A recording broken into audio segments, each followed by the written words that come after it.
장비주 중에서도 이제 낸드 쪽에 조금 더 포커스돼 있고 선단권정 쪽에 포커스가 돼 있는 기업입니다. 그래서 이 기업은 이 원디 쪽에 조금 더 기대치가 있는 종목이고, 그렇다는 얘기는 사실 지금의 실적치보다도 27년 이후에 28년, 29년에 이 기업이 폭발적으로 성장할 수 있다.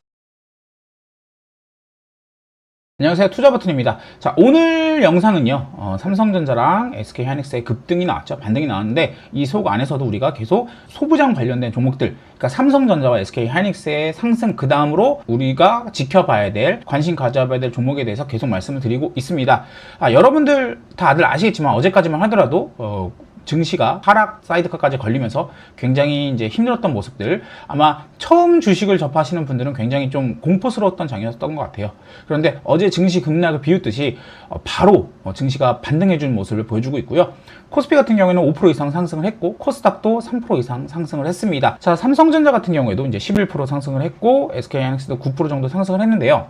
이런 상승 속 안에서 우리가 반도체 소부장 관련된 종목들, 반도체 섹터들 계속 체크를 해봐야 된다라고 말씀을 드릴 수 있을 것 같겠고요. 지금 시장이 정말 강합니다. 이런 강한 시장 속에서는 투매가 나온다, 증시 투매가 나온다고 하면 당연히 이 저가 매수의 기회가 될 수 있다라고 말씀을 드릴 수 있겠고, 당연히 이런 저가 매수의 기회를 잡기 위해서는 여러분들이 미리미리 공부를 해 두셔야 되겠죠. 그래서 제가 지난 영상에서도 말씀드렸던 종목들, TSE라든지 솔브레인 같은 기업들 다 오늘 반등을 잘 나와준 모습을 보여주고 있고요. 그래서 여러분들이 제가 말씀드린 종목 외에도 이런 지수 투매에서 내가 어떤 저점 매수의 기회를 노리려고 한다면 공부를 하셔야지만 된다라는 점을 다시 말씀드리겠고요. 자, 오늘 시장 흐름을 봤을 때는 역시나 이제 중소형주보다는 이제 대형주가 조금 더 강한 장이었다라고 말씀드리고, 이런 이유는 패시브 수급들을, 또 이런 ETF 수급들, 또 일반 개인들 입장에서는 사실 초소형주들보다는 그래도 내가 들어본 기업들에 대해서 조금 더 접근성이 용이하기 때문에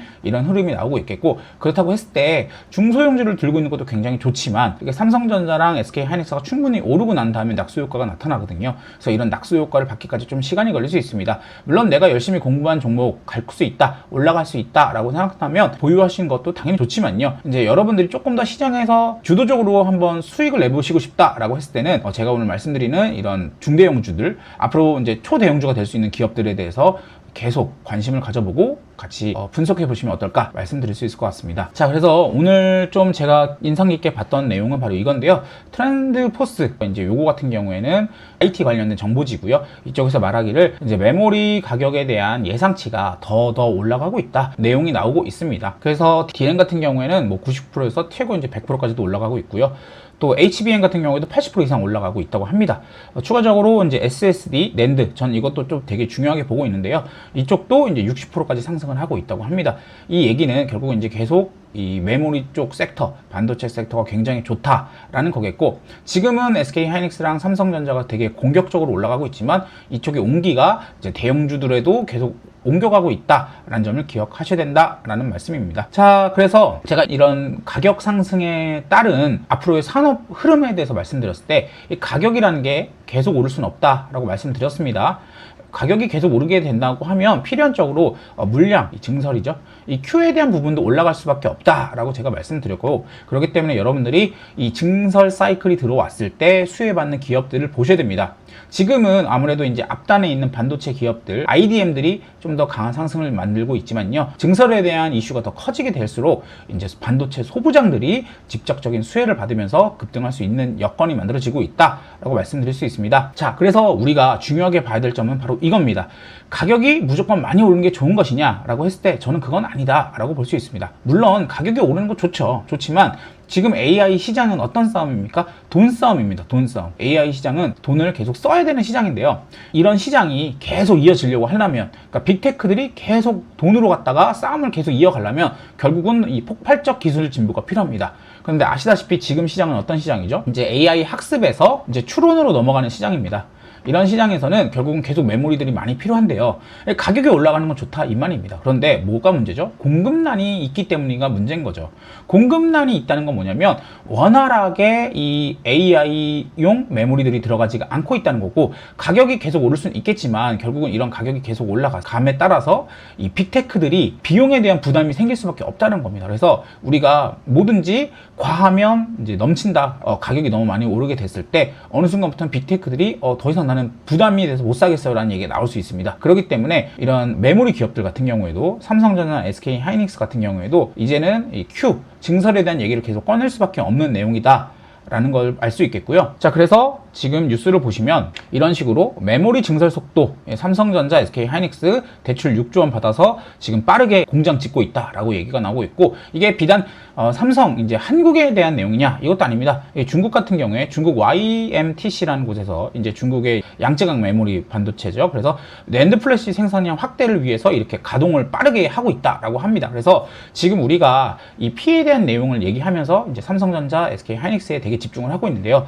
결국은 이 Q에 대한 내용이 나올 겁니다. Q에 대한 내용, 즉 증설에 대한 내용이 이제 부각이 점점 될 거라고 보겠고요. 물론 이렇게 됐을 때 삼성전자나 SK 하이닉스가 나쁘냐라고 하면 나쁘지 않습니다. 좋습니다. 왜냐하면 P가 조금 떨어지더라도, 안 오른다는 게 아니고 조금 떨어지더라도 Q가 더 많이 오르기 때문에 결국은 이 총 수익률은 좋아질 겁니다. 그래서 삼성전자나 SK 하이닉스 물론 좋지만 우리가 Q에 대한 기대치가 이제 올라가는 구간이기 때문에 우리가 반도체 소부장들 보셔야 된다라는 거겠고요. 자, 그래서 이번에 컨퍼런스 콜에서도 삼성전자나 SK 하이닉스가 이제 증설한다는 얘기를 하는 거에 있어서 우리가 그럼 뭐가 제일 중요하죠? 주가라는 건요, 결국 기대치가 높을 때가 가장 비쌉니다. 이 얘기는 뭐냐? 캐파 증설이 이제 본격화가 되게 되면 이런 반도체 기업들의 실적치들이 이제 우상향을 하게 될 겁니다.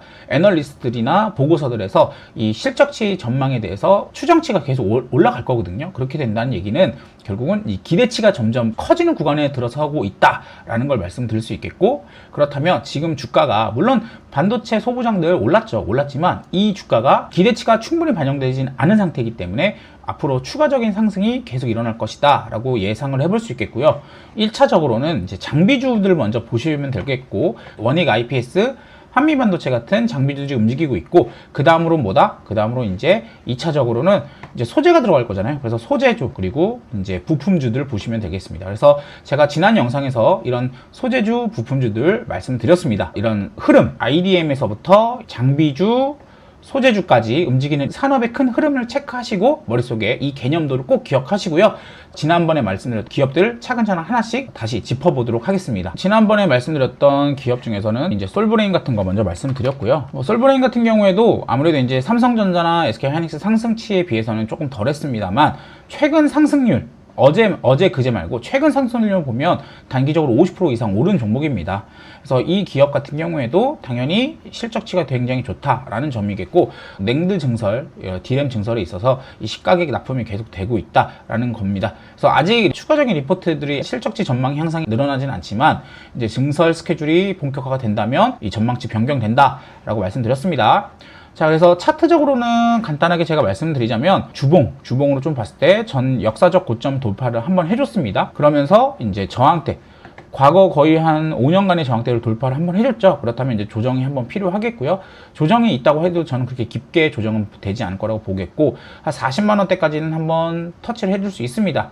40만 원 미만에서는 아직 없는 분들 같은 경우에는 40만 원 이하에서 한번 주워 보시는 거, 소액이라도 담아 보시는 거 추천드리고요. 보유하신 분들 같은 경우에는 이제 시장이 열리고 있고 거래대금 터지는 거 보면은 돈들이 크게 들어왔습니다. 그래서 이런 종목들은 좀 지루하지만 끌고 가신다면 큰 수익을 누려볼 수 있다라는 점 말씀드릴 수 있겠습니다.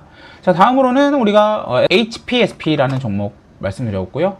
이 종목 같은 경우에는 이제 어제 빠졌던 거를 다 회복한 모습을 보여주고 있습니다. 당연히 이제 장비주다라고 제가 말씀드렸고, 장비주 중에서도 이제 낸드 쪽에 조금 더 포커스돼 있고 선단 공정 쪽에 포커스가 돼 있는 기업입니다. 선단 공정이라고 한다면 더 미세 공정에 들어가는 장비를 만드는 업체고, 지금 1C, D램이 1C로 만들고 있잖아요. 그 다음에 이제 1D거든요. 이게 이제 제가 알기로 2007년부터 양산에 들어가려고 준비를 하고 있습니다. 그래서 이 기업은 이 1D 쪽에 조금 더 기대치가 있는 종목이고, 그렇다는 얘기는 사실 지금의 실적치보다도 27년 이후에 28년, 29년에 이 기업이 폭발적으로 성장할 수 있다라는 점 말씀드렸고, 그 다음으로 하이브리드 본딩에 이 기업의 기술인 고압수소 어닐링이 들어간다라는 겁니다. 그래서 하이브리드 본딩 얘기가 이제 계속 나올 거예요. 왜냐면 HBM이 이제 점점 빠르게 증설을 해야 되잖아요. 그러다 보니까 이 기업 체크하시면 좋겠다. HPSP 체크하셔라 라고 말씀드렸습니다. 자, 그 다음으로는 우리가 PSK라는 종목, PSK라는 종목, 이것도 역시나 이제 장비주입니다. 장비주 중에서도 원익 IPS와 함께 쌍벽을 이루는 HBM 관련주고요. 이 기업 같은 경우에도 실적치가 이제 점점 우상향이 될 거다라는 점 말씀드렸고, 이 기업의 핵심은 뭐다? 이 기업이 PSK가 만드는 포토레지스트 스트립 장비가, 그러니까 이제 제거해주는 장비거든요. 요게 이제 반도체 3사에 다 들어갑니다.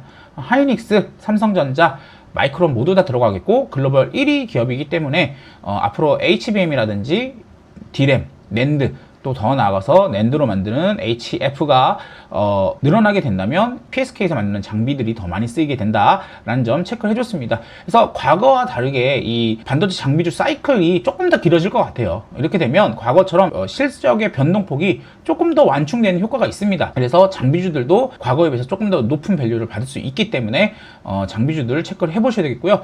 자, 이렇게 장비주들만 얘기를 드리면 아무래도 이제 여러분들이, 자, 그러면 이제 장비주 다음으로 가는 게 소재주라고 하는데 소재주가 뭐가 있냐라고 물어보시겠죠. 그래서 저는 TSE라는 종목을 말씀을 드렸습니다. 그래서 TSE 같은 종목 오늘 10% 이상 올라줬죠. 이 기업은 뭘 만드는 기업이다? 프로브 카드를 만드는 기업이다 라고 말씀드렸고, 아직까지도 저평가 구간에 있다 라고 말씀드렸습니다. 자, 그래서 이 종목 같은 경우에는 소재주고, 지금 사이클이 장비주 다음에 소재주라고 봤을 때는 지금 이 저평가 구간이 빠르게 개선될 거라고 보고 있거든요. 즉 주가가 빠르게 올라갈 거라고 보고 있거든요. 그래서 여러분들이 이 기업이 대충 뭐 하는지는 알아야 되지 않겠습니까? 그래서 간단하게 짚고 넘어가도록 하겠습니다. 핵심은 TSE가 만드는 프로브 카드가 이제 모든 메모리 3사를 뚫었다가 핵심입니다. 그래서 지금은 모든 기업들, 마이크론, 삼성전자, 하이닉스 모두가 이제 증설 사이클을 잡아갈 건데, 그렇게 되면 모든 기업에 들어가는 게 핵심이겠죠. 그래야지만 이익률, 그리고 매출 성장률이 빠르게 늘어날 거니까요. 그래서 TSE 같은 경우에는 디램, TSE 같은 경우에는 이 반도체 웨이퍼를 검사하는 이 프로브 카드를 만드는 업체인데요. 이 기업은 기본적으로 디램에도 들어가고, 낸드에도 들어가고, 그 다음에 HBM까지 이제 뚫었다고 합니다. HBM 제일 뚫기 힘든 거겠죠, 당연히. 근데 이것도 이제 뚫었기 때문에 본격적으로 쓰여질 거다라는 게 이제 핵심이겠고, 그러면 지금 나온 전망치보다 더 빠르게 상승을 할 수 있다라는 점 다시 한번 기억을 하셔야 되겠습니다. 자, 그래서 이 기업의 내용이 그 다음으로 보시면은 이렇게 딱 정리가 돼 있어요. HBM 프로브 카드는 낸드용 프로브 카드보다 두세 배 비싸다. HBM에 들어가는 프로브 카드가 기존에 들어가는 것보다 두세 배 비싸다는 거는 매출의 상승치도 뭐 최소 30-40% 이상 더 빠르게 늘어날 수 있다는 거겠죠. 그래서 지금 여기서 나오는 이 매출 예상치 뭐 4,700억이나 5,400억보다 여기서 이제 증가량이 대략 한 15% 정도밖에 되지 않는데, 저는 요 증가치가 더 빠르게 늘어날 거다라고 보고 있습니다. 그래서 영업 매출액은 한 6천억까지도 가능할 수 있겠고, 27년 기준으로요. 그리고 그렇게 되면 영업이익도 거의 한 1,000억에서 1,200억까지도 올라갈 수 있겠죠. 그렇다면 지금 TS의 시총이 9천억, 500억 정도 올라갔는데 아직까지도 그러면 멀티플이 10배밖에 되지 않는 좀 저평가 구간에 있다라고 볼 수 있을 것 같고, 어떻게 보면 이 기업에 대한 정답이 좀 나온 것 같아요. 왜냐, 이렇게 HBM 프로브 카드를 만드는 업체는 미국의 이제 폼팩터랑 일본의 기업밖에 없다라고 얘기를 했는데, 이게 이제 TSE가 들어가게 된 거고, 그렇게 되면 TSE의 멀티플은 이제 이들 기업만큼 받을 수 있게 된다라고 볼 수가 있겠죠. 자, 그래서 TSE 같은 경우에는 이렇게 이제 TSE 프로브 카드 매출치, 그리고 그 프로브 카드에 들어가는 이제 인터페이스 보드에 대한 매출치가 빠르게 우상향한다. 거의 연평균 이제 25%씩 상승하고 있는데 27년, 28년, 29년에 더 빠르게 증가할 거죠. 왜냐? HBM도 들어가고 낸드도 들어가고 거기다가 증설까지도 지금 빠르게 진행되고 있으니까요. 그렇게 된다고 했을 때, 자, 제가 한번 분석해 봤습니다. 경쟁사 비교를 한다고 하면 미국의 폼팩터가 대략 지난 3년 동안 멀티플이 40배에서 130배 정도 받고 있고요. PBR로는 대략 한 2.5배에서 5배 정도 받고 있습니다. 일본의 MJC 같은 경우에는 펀은 대략 20배에서 35배, PBR은 3배에서 6배 정도 받고 있습니다. 근데 이제 TSE는 얼마 정도 받고 있죠? TSE는 지금 27년 기준으로 퍼가 한 13배 정도 받고 있고 1.8, 2가 못 받고 있는 상태입니다. 물론 이렇게 선도 업체들만큼의 PBR이나 멀티플을 주기는 쉽지는 않습니다. 이제 들어가긴 하지만요. 그런다고 봤을 때 뭐 대략 한 30% 정도의 할인을 한다 치면 PER 같은 경우에는 저는 한 20배까지는 가능할 것 같아요. 20배에서 25배. 그리고 PBR, 주가 장부 비율 대비로는 한 3배에서 한 3.5배 정도까지 가능하겠죠. 그렇다고 본다면 지금의 주가보다 대략 70%에서 한 2배까지, 100%까지 상승 여력이 있다라고 말씀드릴 수 있을 것 같아요. 그래서 지금 이 기업 시총이 얼마죠? 지금 TSE 시총이 얼마냐면요, 지금 9천억입니다. 9,600억 정도 되고 있고, 제가 말씀드렸던 구간이 이 구간이기 때문에 대략 한 8천억대였는데요. 지금 우리가 이 경쟁사 비교를 했을 땐 대략 이 기업은 한 1.7조 정도에서 대략 2조까지도 볼 수 있는 기업이다라고 말씀드릴 수 있습니다. 당연히 이런 주가가 빠르게 반영되지는 않을 겁니다. 왜냐면 이 증설 스케줄도 있겠고 또 이번 조정처럼 왔다 갔다 뭐 증시가 이렇게 빠졌다가 올라갔다 하는 경우도 있으니까요. 여러분들이 미리미리 저와 함께 이렇게 공부를 해 두신다면은 이 기업이 빠졌을 때는 여러분들이 좀 더 편안하게 매수를 할 수 있다라는 거겠죠. 지금 TSE 같은 경우에는 제가 말씀을 드렸던 종목이다 보니까 보유하고 계신 분들도 계실 거고 아직 관심 갖고 계신 분들도 계실 텐데 이 기업이 갖고 있는 포텐셜이 이 정도의 잠재 능력이 있다라는 거를 기억하시면서 TSE 한번 관심 가져보시고 소액 정도는 한번 매수하셔서 접근해 보시면 좋을 것 같습니다. 자, 그래서 오늘은 여러분들이 조정장에서 이 뉴스를 집중하는 사람이랑 또 산업 구조에 대해서 공부한 사람이랑은 이 결과가 다릅니다. 그냥 단순히 뉴스만 봤던 사람은 어제 급락이 나왔기 때문에 손절을 했겠죠. 그런데 이 산업 구조까지 봤던 사람들은 이거는 조정에서 잡아야 될 기회다라는 걸 명확하게 아실 수 있었을 겁니다. 그래서 제가 오늘 반도체 소부장 움직임 보면서 느낀 것은 딱 하나입니다. 시장은 아직 끝나지 않았다. 더 갈 수 있다, 더 많이 갈 수 있다라는 점이겠고, 물론 매일 오를 수는 없습니다. 중간중간에 조정이 있겠습니다. 그러나 이 조정 속에서도 털리는 게 누구고 웃는 게 누구냐가 핵심이겠고, 이왕이면은 저와 함께하는 여러분들이 웃었으면 좋겠습니다. 오늘 증시가 많이 올랐는데요. 이런 날일수록 이제 흥분보다는 이제 가지고 있는 종목들에 대해서 다시 한번 점검하는 시간이 되셨으면 좋겠고요. 오늘 영상이 도움이 되셨다면 구독과 좋아요 한번 눌러주시고, 앞으로도 이 기업의 주가가 맞았으면 왜 맞았는지, 틀렸으면 왜 틀렸는지를 꾸준히 체크해 드릴 테니까요. 그 과정 저와 함께 계속 체크하시면서 주식 공부 제대로 한번 해보시죠. 자, 오늘은 여기까지 하도록 하겠습니다. 감사합니다.